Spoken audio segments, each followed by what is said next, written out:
Hello everyone, this is another beautiful day. I've been away from social media for quite some time now. A lot of things happening behind closed door, but I thank God for everything. Today I'm going to be talking about Ibrahim Traore, the president of Burkina Faso.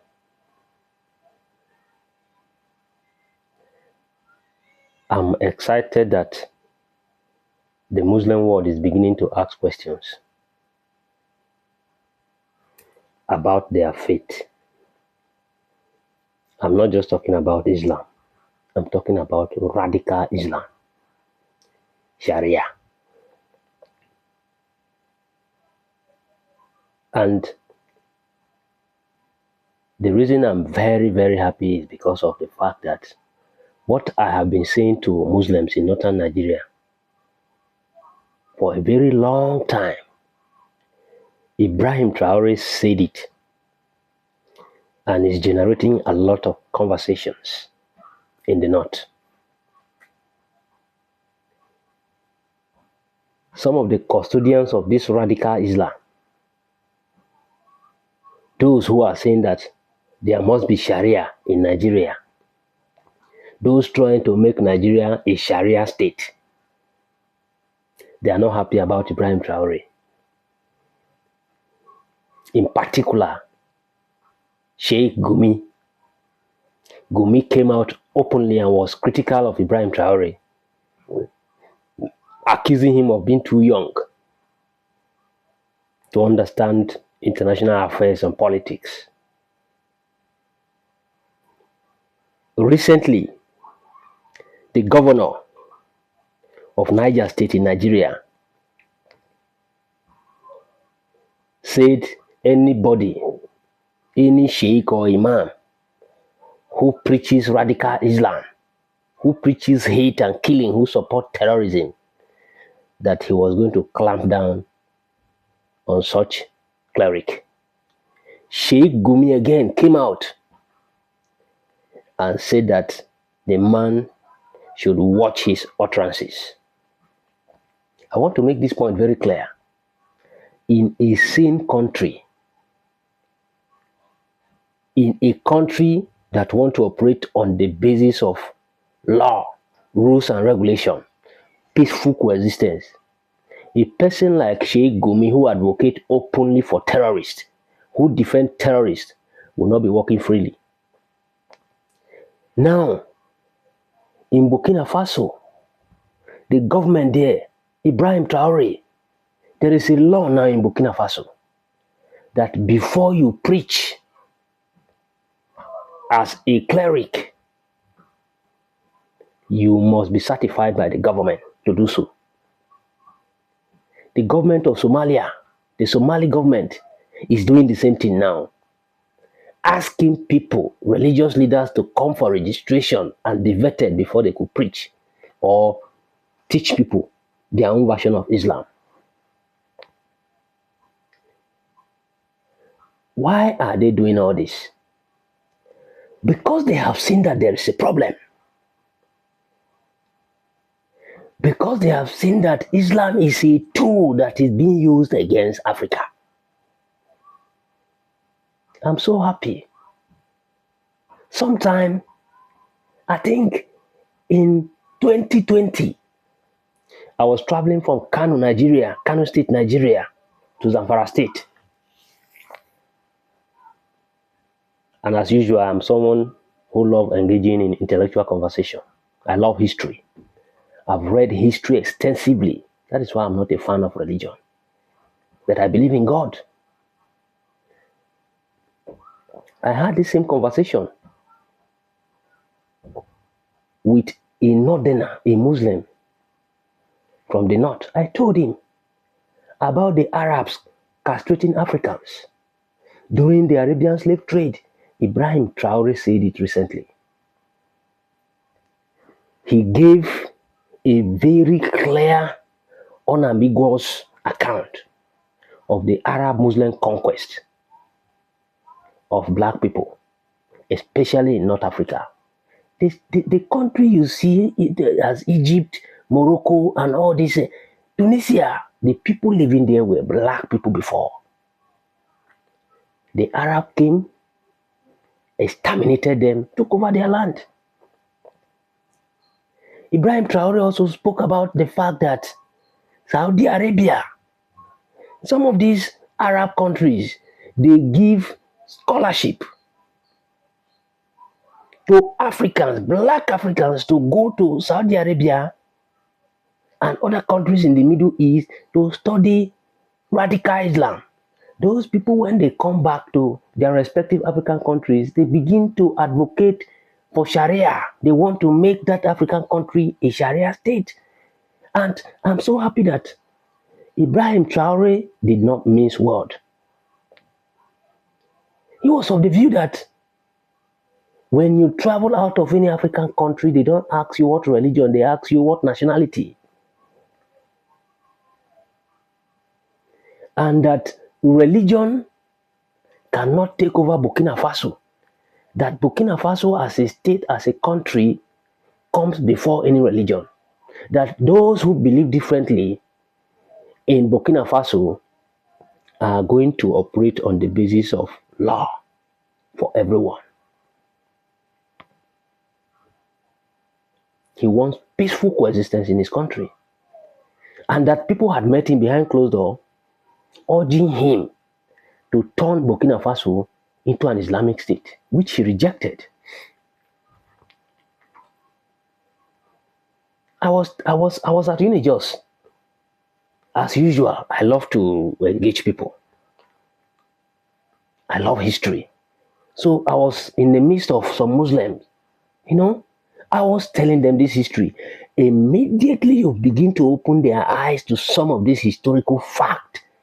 The first thing they think is that you are a Christian. Trying to make people abandon Islam, their beloved Islam. So one of them was very, very aggressive towards me. He took the intervention of his brother, who is also a Muslim, who told him that, look, what this guy is telling you, my father told me the same thing. Because he has been to the Middle East. That the Arabs never consider Africans with black skin as their equal. And that his father told him they discriminated against him in the Arabia. Ibrahim Traore stated all this historical fact when he gave his speech recently. The last slave market was closed in Medina in 1962, not long ago. Even as we speak, Africans with black skin are being sold as slaves in the Middle East, currently in the Arab world. But you dare not open your mouth to tell your Muslim fanatic brother in northern Nigeria that this religion, these Arabs that you welcome more than your own fellow Africans, West Africans who look like you, that they don't consider you as a normal human being like themselves. He is not ready to listen to you at all. Today, the Fulanis are angry because the Hausas are asking for a separate identity. The Hausas are beginning to see that religion was a tool in the hand of these colonizers who are wielding it mercilessly to oppress the Hausas. They have taken over their land using religion. What kind of religion is that? That just because someone believes differently, the person should be killed.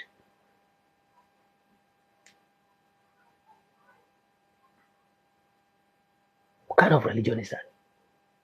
And the people killing themselves are Africans.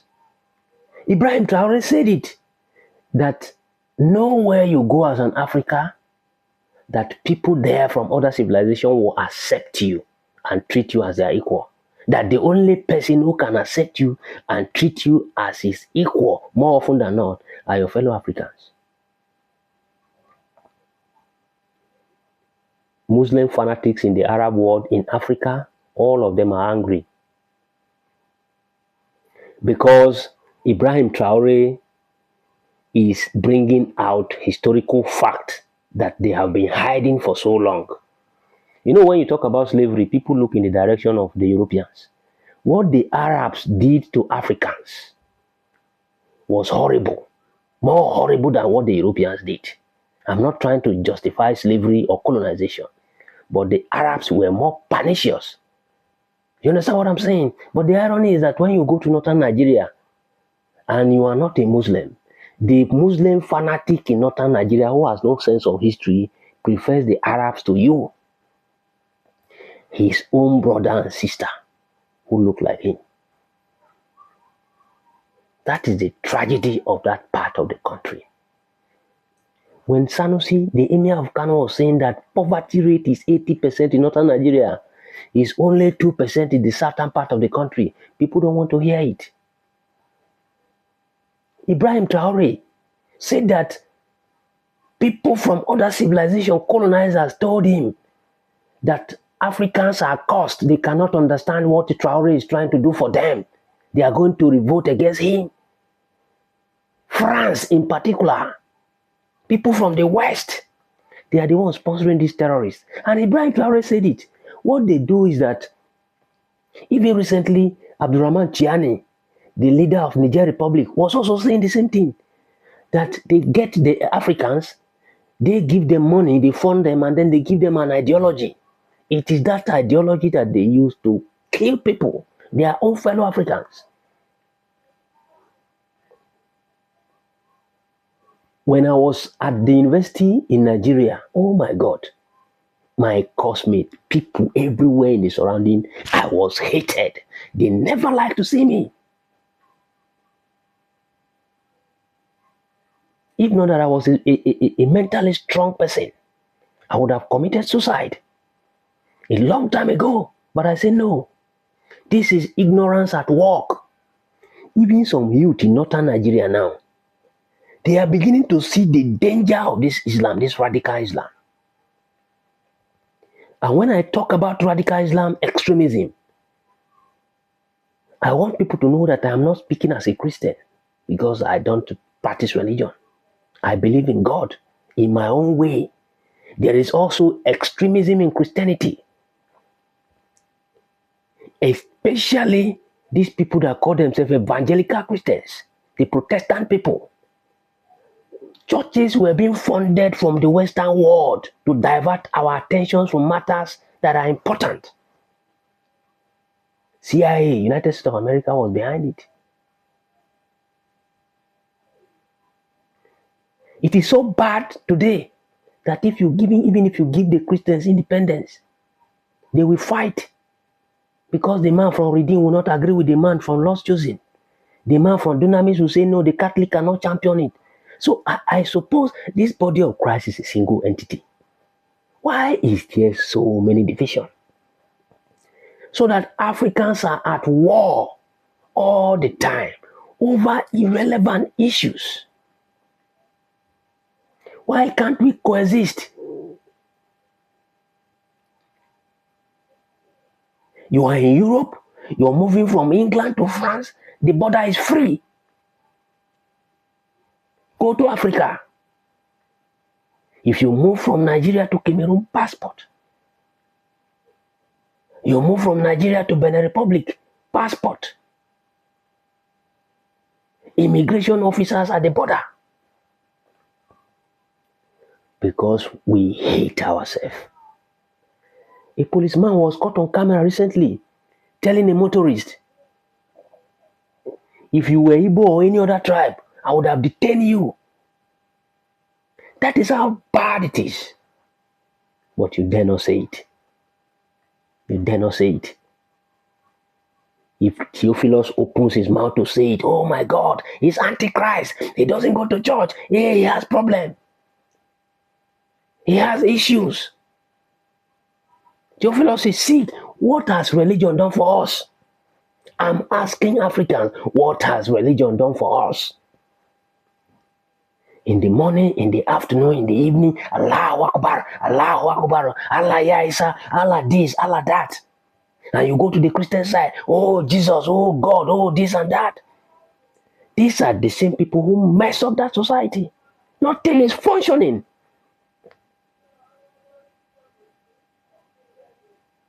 Give them power. They loot the whole system, black and white. Christians and Muslims alike. No difference. Look at what that young man is doing in Burkina Faso. Ibrahim Traore. I have been saying it for a very long time that if you want to achieve economic growth and development, you must regulate religion. Religion is a tool in the hands of colonizers. It creates division. One who believes in a certain way considers those who don't share the same belief as unbelievers. Once you are a believer and someone is an unbeliever, there is a class difference. And that is a source of conflict.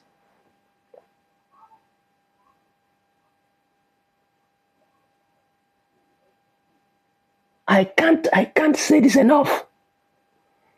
If you say it, oh my God, Theophilus doesn't go to church. Hey, Theophilus is Antichrist. Hey, Theophilus is this.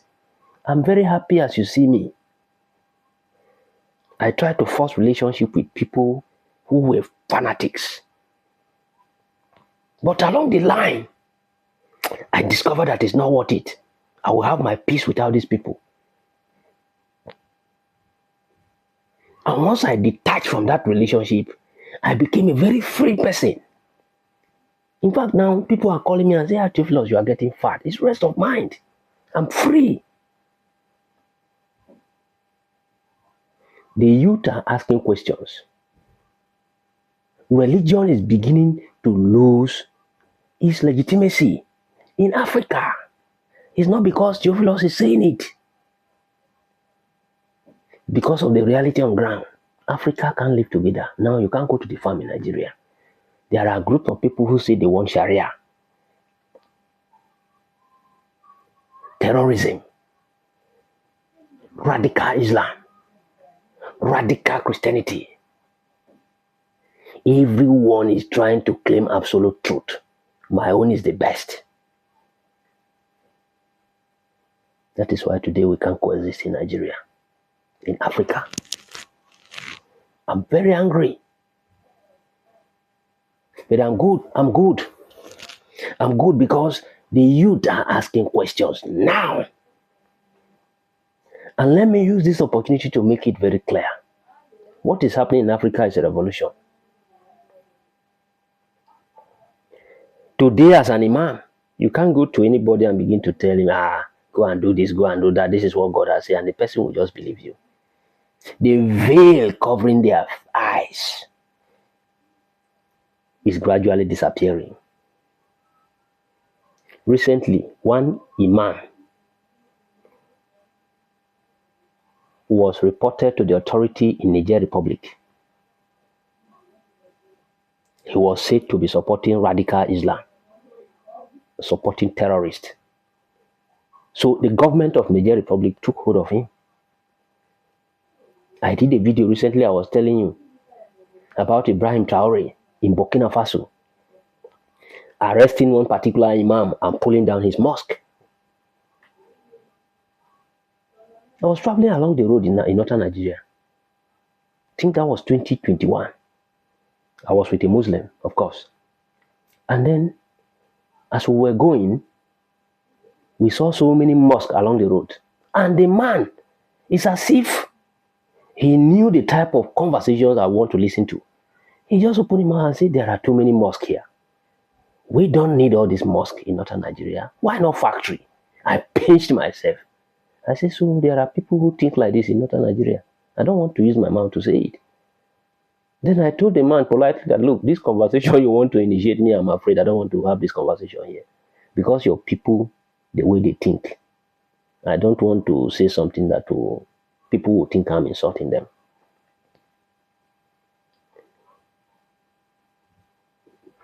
Too many mosques. Why can't you build factory and give people job? The governor of Kano is using 1 billion to sponsor mass wedding in a state where there are millions of children out of school.